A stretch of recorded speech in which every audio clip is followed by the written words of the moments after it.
The ground appears to be covered in snow, but this is salt. On the Salvadoran peninsula of San Juan del Gozo, near the coast, salt water has steadily encroached upon this land because of climate change, according to locals. The problem with this land is salt. A lot of salt has filtered through. The salt is already this deep. Juan Vides is a farmer who has lived in the area for decades. He says that for more than 8 years, he has not been able to grow anything on his plot of land due to salt intrusion. That's why the last time I planted, the corn was literally cooked. It didn't sprout due to the intensity of the salt. It cooked it.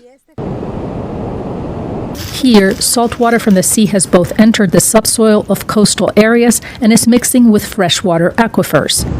Some environmental experts, such as Ricardo Navarro, say the situation has worsened because of the rise in sea levels.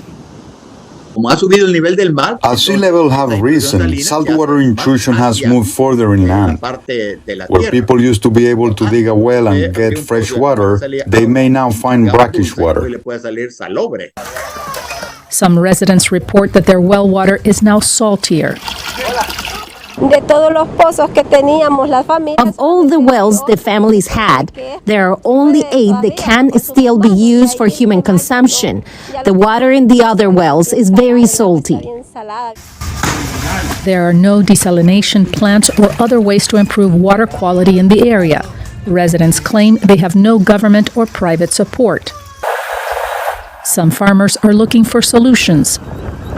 The area is also suffering under a prolonged drought, so Raúl Villalta is now planting alternative crops such as cashew and sesame. Here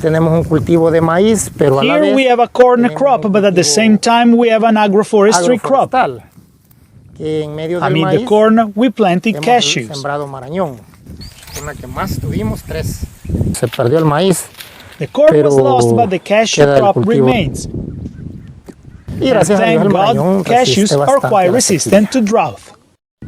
While some farmers switch crops, others try to make a living from fishing in the nearby mangroves or raising livestock like Vides.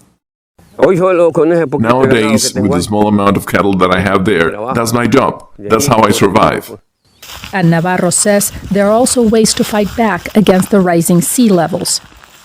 We could bring in fertile soil to build the orchards on elevated ground so that they would not be exposed to salt water. By creating family orchards on elevated ground, farmers could continue to produce food for their families and communities, even in the face of rising sea levels and saltwater intrusion. For Claudia Zaldaña in Jiquilisco, El Salvador, Veronica Villafañe, VOA News.